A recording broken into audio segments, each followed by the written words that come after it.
Growing up, I was always the quiet kid. Not shy, just observant.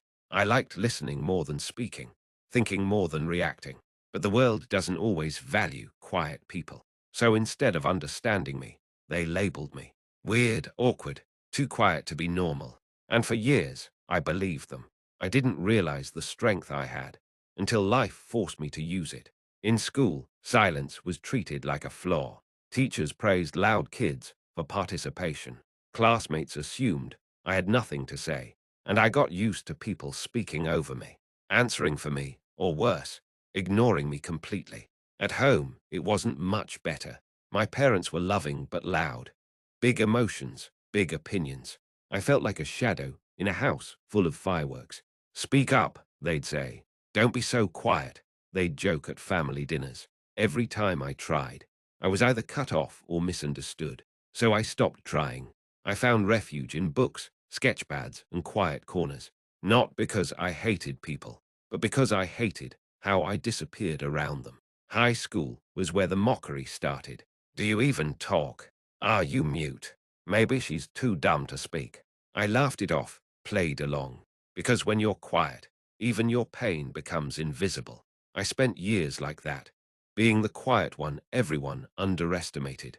But silence doesn't mean weakness, and they were about to find out. Everything started shifting in college. I got into a small liberal arts school, far from home. There, no one knew me as the quiet one. I could just exist. At first, I stayed in my comfort zone, headphones, library corners, short replies. But one day, a professor noticed my written work. You've got something important to say, he told me, and I think more people need to hear it. He encouraged me to join a student discussion panel. I wanted to say no, but I said yes. I was terrified the entire time, heart racing, palms sweating, staring at a room full of confident speakers. But when I spoke, something strange happened. People listened, not out of pity, not because I yelled, but because I spoke with intention. One girl came up to me afterward and said, "You said what I've been trying to put into words for years." That moment changed everything. Over the next year, I leaned in slowly. I joined discussions, spoke at events, started writing online. I didn't try to become loud. I just became clear, and the world started hearing me. By the time I graduated, I had led 2 campus panels and started a blog with thousands of readers. The girl who used to eat lunch alone in the art room was now helping others find their voice, too. After college, I moved back home. Old places, same faces. But I wasn't the same. The classmates who used to mock me, now they followed my blog. Some even messaged me. Your words really helped me. I wish I listened to you more back then. Funny how life works. One girl who once joked, "Are you mute?"